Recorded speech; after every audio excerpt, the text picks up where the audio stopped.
The Dearborn Independent, October 8, 1927, Volume 27, Number 51. Mr. Ford's page of the Dearborn Independent. New methods are needed for new problems. We shall not make any progress by trying to solve new era problems with old era men or methods. The people know this by instinct. That is why they expect so little from the politicians. Politicians would do better if they only knew how, but they belong to the old era and they do not know. They will not learn that old things have passed away, that they have not the understanding to fall in with the new. But the people know that new men will come to fit the new time. Then our present problems will not only be solved, but be abolished. What portion of progress is due to effort and what portion of the pressure of destiny, no one can say. It is certain, however, that all progress is due to conscious effort. Whatever the philosophy of the times may say to the contrary, there is a mixture of the two forces. It may be that there is a coincidence of human effort and destiny, so that when the universe begins to urge, man begins to will. Certainly progress cannot be forced upon those who are unable to receive it, and it is equally certain that mankind is not wise enough to know in what direction progress ought to be made. There is a mixture of exterior guidance and interior desire. It is not necessary, however, to chart the whole wide sweep of destiny before we're able to understand certain matters near at hand. In our own affairs, in our own time, it must be clear to us that progress rarely comes of the adventurous will of man, taking mankind in the mass, but as the result of some kind of outward pressure. Men are pushed ahead oftener than they go ahead in their own will. That is mankind in the mass. The pressure may sometimes be due to the appearance of the new personality with a new idea, or it may be due to a combination of circumstances too big for any person to cause or control.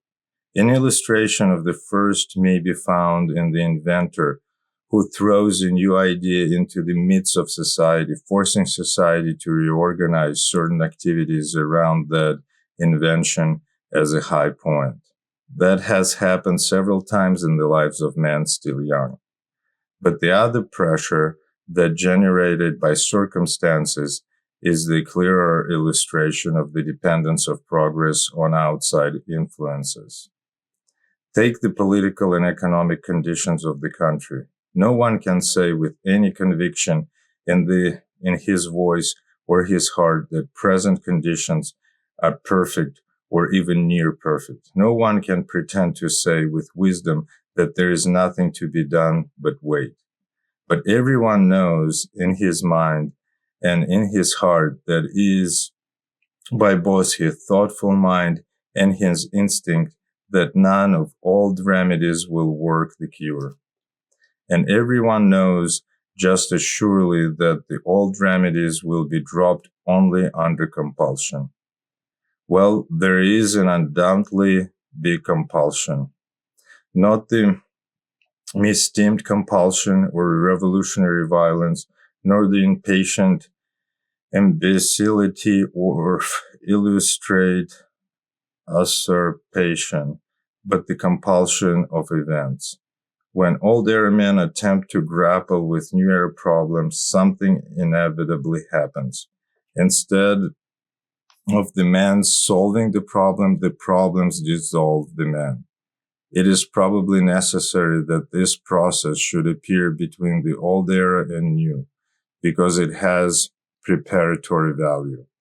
The tree never easily lets go its leaves until the old leaves cease to serve and the new leaves begin to press in. Society holds hard to old until the pressure of new pushes it off. To know that we have come to the end of our resources within a given circle is to know something worthwhile. If the old circle is barren, there nothing is left but to break into a newer and wider circle. And that is exactly what will occur under the pressure of the circumstances which are now piling upon us. Responsible persons are waiting for something to happen, praying for some issue to turn up that will give them a cue how to act. But there will be no such luck. The old system is going out of business. There is no cure but the wisdom to welcome the new era, which will not alone solve our present problems, but abolish them utterly. No people in our stage of development has any rights to have the kind of problems that we have.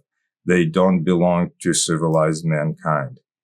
It was very nice to be a politician or office holder 50 or even 20 years ago, when so much could be done by deft speech or a skillful bit of legislation. Those were the good old days when legal enactment could soothe almost any hurt.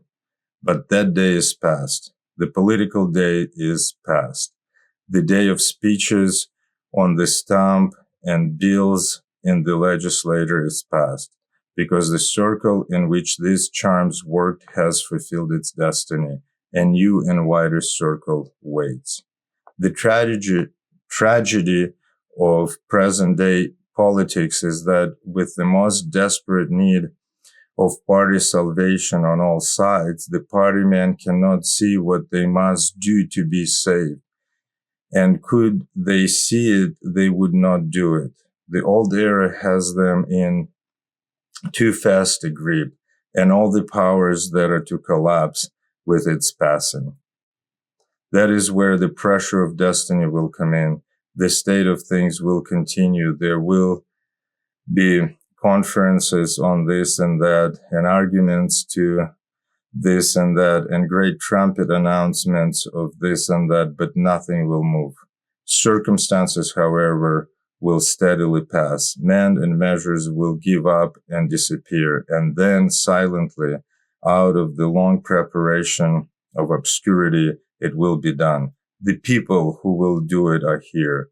The vast majority of plain people are new era folk. They know already that the old way is forever finished. The soil for new time comprises practically all of the people.